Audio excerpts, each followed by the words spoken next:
নমস্কার দর্শক বন্ধুরা, আপনাদের সকলকে জানাই এই চ্যানেলে অনেক অনেক সুস্বাগতম। আজকে আমাদের ভিডিওর উদ্দেশ্য হলো ফলহারিণী কালী পুজো 2025।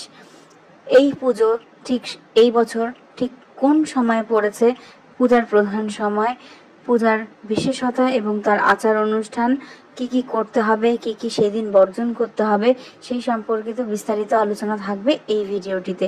প্রথমেই আমরা জেনে নিই যে এই পুজোটি কিন্তু শ্রী রামকৃষ্ণ পরমহংসদেব বিশেষ সাধনা করতেন। এই দিনে মা কালীর আরাধনা করতেন। তিনি মা শারদাকেও কালী রূপে পূজা করেছিলেন এই দিনেই। এই জন্যই এই দিনটি বিশেষভাবেই আমাদের কাছে গুরুত্বপূর্ণ।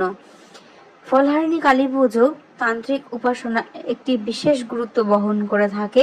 এই পুজোয় ভক্তরা কর্মফলের বন্ধন থেকে মুক্তি লাভের আশায় মা কালীর আরাধনা করেন। পুজোর সময় কালী নাম সংকীর্তন, অঞ্জলি, আরতি, ভোগ নিবেদন এইসব করা হয়ে থাকে। অনেক স্থানে ছাগ বলির মাধ্যমে করা হতো পূর্বে, কিন্তু বর্তমানে কিন্তু এখন আর কোথাও কোনো রকম প্রাণীর বলি দেওয়া হয় না। বেশিরভাগ ক্ষেত্রেই চাল কুমড়ো, আখ কুমড়ো এসবই উৎসর্গীকৃত করা হয়ে থাকে। এবং ফলহারিণী এই পুজোর কিন্তু ফল যেমন কর্মফলকে বোঝায়, ঠিক তেমনভাবেই মাকে কিন্তু সেদিন কিছু ফলও নিবেদন করা যায়। আপনারাও কিন্তু একটি বিশেষ ফল মা কালীর উদ্দেশ্যে নিবেদন করতে পারেন, নিজের বাড়িতেও করতে পারেন বা মন্দিরেও করতে পারেন। সেই ফলটি আপনি যদি কোনো একটি চাহিদায় কোনো একটি ফল পেতে যদি আপনি নিবেদন করেন, তাহলে কিন্তু সেই ফলটি আপনি 1 বছর খেতে পারবেন না। এবার চলুন জেনে নিই যে সেই দিন আপনারা ঠিক কবে পড়লো এবং ঠিক কোন সময়ে পড়লো এই অমাবস্যা তিথিটি। অমাবস্যা তিথিটি শুরু হচ্ছে 26শে মে 2025 দুপুর 12টা 11 মিনিট থেকে শুরু হচ্ছে এবং 27শে মে 2025 সকাল 8টা 31 মিনিট অবধি কিন্তু থাকছে। পূজার প্রধান সময় হলো রাত্রিবেলা 11টা থেকে শুরু করে ভোর রাত 3টে অবধি। এইবার চলুন জেনে নিই এই পুজোর ঠিক গুরুত্বটা কি সেদিন করবেন। ফলহারিণী পুজো কিন্তু মা কালীর একটি এমন রূপের পুজো যেটি করলে তিনি ভক্তের পাপ, দুঃখ এবং কষ্টের ফলাফল গ্রহণ করে মুক্তি দেন ভক্তদেরকে। এই পুজো সাধনার জন্য গুরুত্বপূর্ণ তো রয়েছেই, ঠিক তেমনভাবেই এই দিনটিতে কিছু কিছু নিয়ম কিন্তু পালন করতে হয়। যেমন সকালবেলা পবিত্রভাবে স্নান করুন, উপবাস পালন মাধ্যমে এই পুজোটি শুরু করুন। শুদ্ধভাবে গঙ্গা জল বা পরিষ্কার জল দিয়ে স্নান করে শুদ্ধ বস্ত্র পরিধান করুন।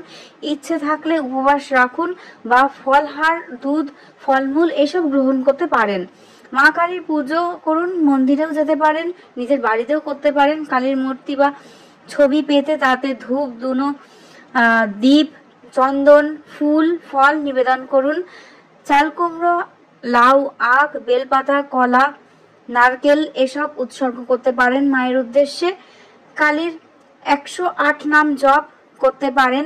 মা কালী, মা কালী, মা কালিকা এইরকম মন্ত্র জপ করতে পারেন। চণ্ডীপাঠ বা কালীচরণ স্তোত্র আবৃত্তি করলে পুণ্যের ফল বৃদ্ধি পায়। নিশীথকালে তান্ত্রিক বা গোপন উপাসনা এই দিন করা হয়ে থাকে। যারা তন্ত্র সাধনারত তারা গোপন পুজো, হোম, যজ্ঞ এইসব করে থাকেন। গরিবকে খাদ্য বস্ত্র দান করা কিন্তু এই দিন অত্যন্ত গুরুত্বপূর্ণ এবং শুভ। এই পবিত্র তিথিতে দান করলে পাপ মোচন হয়। যে জিনিসগুলো আপনারা সেদিন বর্জন করবেন সেগুলো হলো মাছ, মাংস, তামসিক আহার বর্জন করুন। তান্ত্রিক পূজার ক্ষেত্রে ছাগ বলি দিতে দেখা গেল অধিকাংশ ভক্তই কিন্তু নিরামিষ এবং ফল আহারই করে থাকেন। এবং যিনি পূজার শুরু করেছিলেন ফলহারিণী পুজো, শারদা মাকে পুজোর মাধ্যমে রামকৃষ্ণ পরমহংসদেব, তিনি কিন্তু সম্পূর্ণ নিরামিষই সবকিছু করে থাকতেন। মিথ্যা কথা, কটু বাক্য এবং রাগ, ক্ষোভ এইসব কিন্তু সেই দিন পরিত্যাগ করুন। আত্মনিয়ন্ত্রণ এবং ভক্তি সাধনার দিন এই দিনটি। রাগ, দম্ভ এইসব এড়িয়ে চলুন। বিয়ে, শুভ কাজ বা নতুন কর্মের সূচনা এইসব কিন্তু এই দিনটি করবেন না। মদ্যপান, ধূম্রপান এসব করবেন না। নিজেকে শুদ্ধ রাখুন। অন্যকে কষ্ট দেওয়া, অপমান করা এসব থেকে নিজেকে বিরত করুন। মা কালী কিন্তু করুণা এবং ন্যায়ের প্রতীক। অন্যকে কষ্ট দিলে আপনি কিন্তু কোনোভাবেই নিজের পূজার ফল পাবেন না। এবং সহজ যে ঘরোয়া কিছু নিয়ম রয়েছে সেটি হলো ছোট্ট মাটির প্রদীপ বা ছবি প্রতিস্থাপন করুন, ধূপ জ্বালান, প্রদীপ জ্বালান, মাকে ফুল দিন।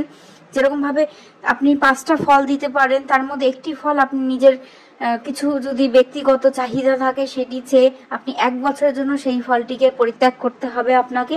আবার পরের বছর সেই ফলটি মাকে দিয়ে তারপর কিন্তু আপনি আবার সেই ফলটি নতুন করে গ্রহণ করতে পারেন। নারকেল, কলা, সন্দেশ এসব ভোগ দিন। বলুন যে মা সকলের দুঃখ, পাপ, ক্লেশ সবকিছু হরণ করুন। এর ফলে আপনি যেটা পাবেন সেটি হলো কর্মফল থেকে মুক্তি, মানসিক শান্তি, আত্মশুদ্ধি, পাপ মোচন এবং মা কালীর উদ্দেশ্যে মা কালীর থেকে আপনি বিশেষ কৃপা এসব পেতে পারেন। তো আজকের ভিডিও এতটুকুই। যদি ভালো লেগে থাকে তাহলে লাইক, কমেন্ট, সাবস্ক্রাইব করুন, পাশে থাকুন। নমস্কার, ধন্যবাদ।